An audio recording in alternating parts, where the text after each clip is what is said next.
Hello friends, welcome to my YouTube channel. तो मेरा नाम है सुनील।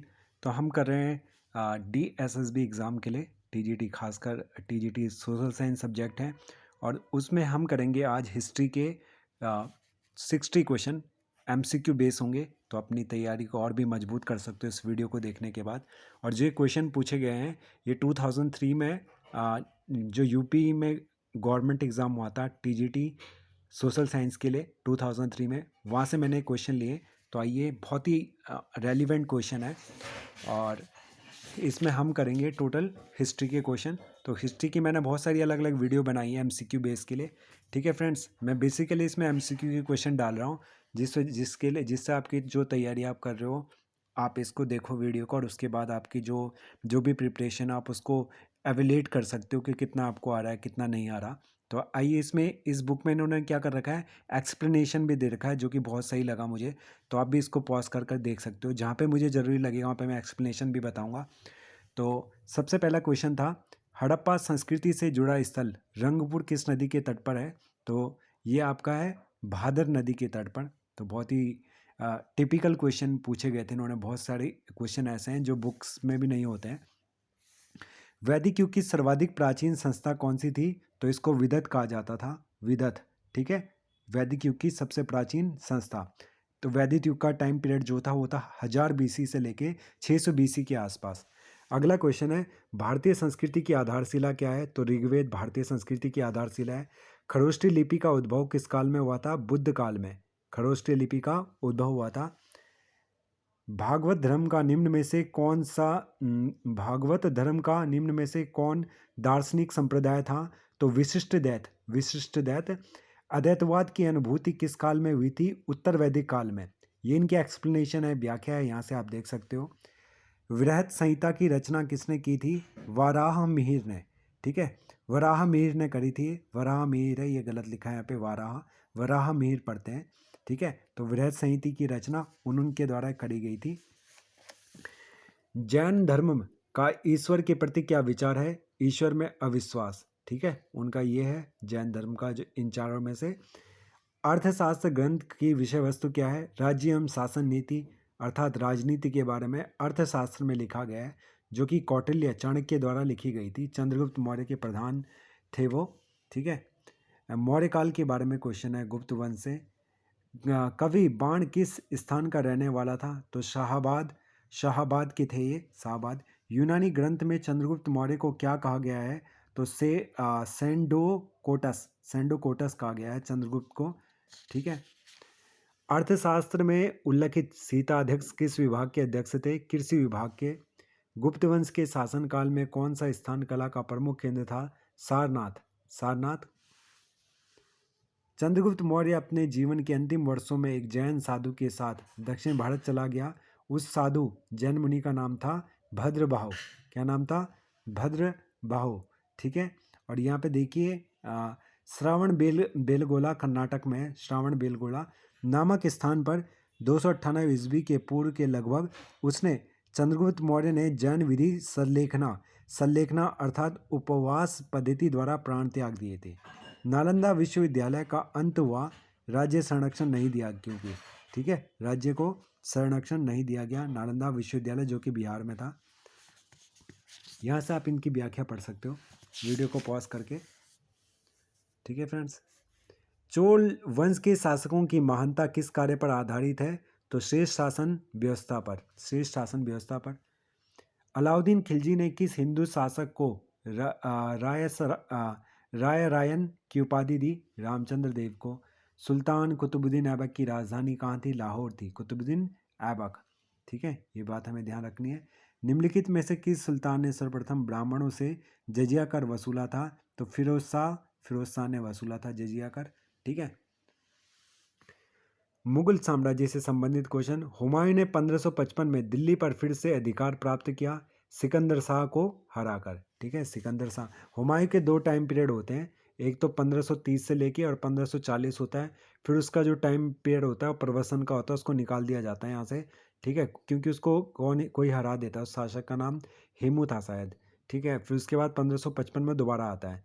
दिल्ली के लाल किले का निर्माण किसने कराया था? शाहजहां ने कराया था। ठीक है। 1639 में शाहजहानाबाद नगर की स्थापना के उपरांत कराया उसने। शाहजहानाबाद कहा जाता था पूरे जो दिल्ली है, तो जहाँ पे आजकल वर्तमान में लाल किला, ठीक है, ये आपकी जो इसके अलावा जो वहाँ पे मीना बाजार है, उसको सारे को शाहजहानाबाद कहते थे। किसके शासनकाल में मेवाड़ राज्य ने मुगलों की संप्रभुता को स्वीकार किया? तो जहांगीर के शासनकाल में। मेवाड़ राजघराना राजस्थान से थे। जहांगीर ने किस गुरु की खुसरो, जहांगीर को सलीम भी कहते थे, सलीम, खुसरो की सहायता करने के लिए आरोप में मृत्युदंड दिया? गुरु अर्जुन देव। ठीक है। किस गुरु को खुसरो की सहायता करने के लिए? तो गुरु अर्जुन देव की इसने हत्या कराई थी जहांगीर ने। ठीक है। और न्याय के देवता के रूप में भी जहांगीर पहचाने जाते हैं। किस मुगल सम्राट का राज्याभिषेक 2 बार किया गया? औरंगजेब का 2 बार राज्याभिषेक हुआ था। इसी तरह भारतीय एक शासक थे छत्रपति शिवाजी, उनका भी 2 बार राज्याभिषेक हुआ था। जय सिंह को राणा की उपाधि किस मुगल सम्राट ने दी थी? औरंगजेब ने। किसने? औरंगजेब ने दी थी। औरंगजेब के समय में किस जाट नेता ने भरतपुर की स्थापना करी? चूड़ामन ने। चूड़ामन। मुगल काल में कौन सी पहली इमारत है जो पूर्णतः संगमरमर से बनी है? एतमादौला का मकबरा। एतमादौला का मकबरा।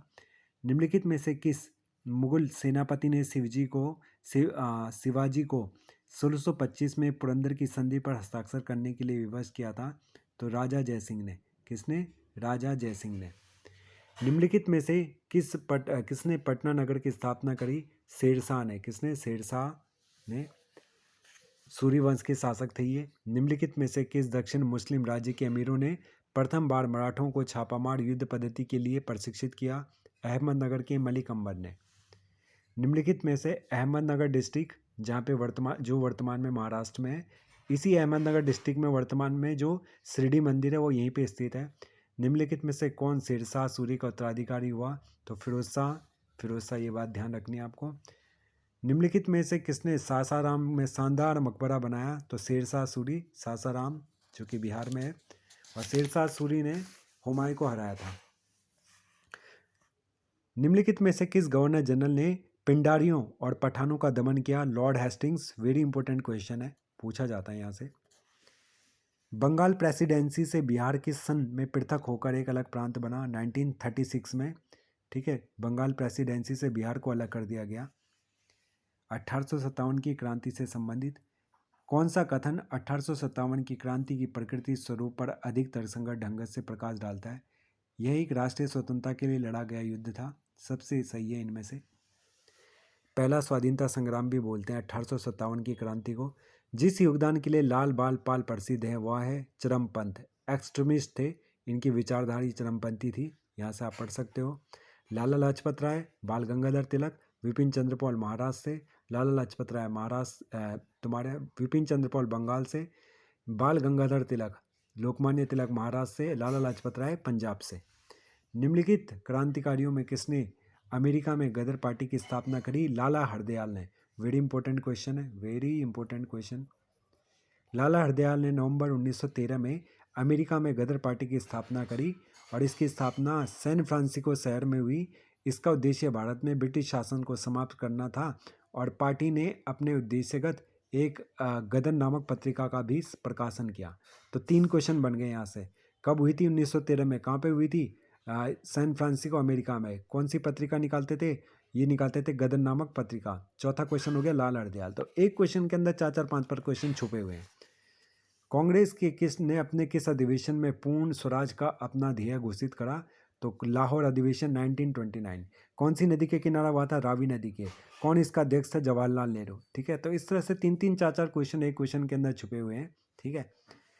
किस आंदोलन के दौरान मोहनदास करमचंद गांधी नामक एक नए नेता को राष्ट्रीय आंदोलन की बागडोर संभाली?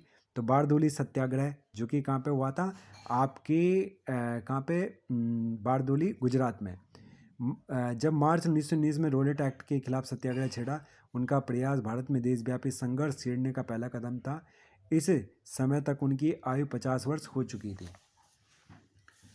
आज़ाद हिंद फौज का संगठन कहाँ हुआ था? सिंगापुर में। ठीक है।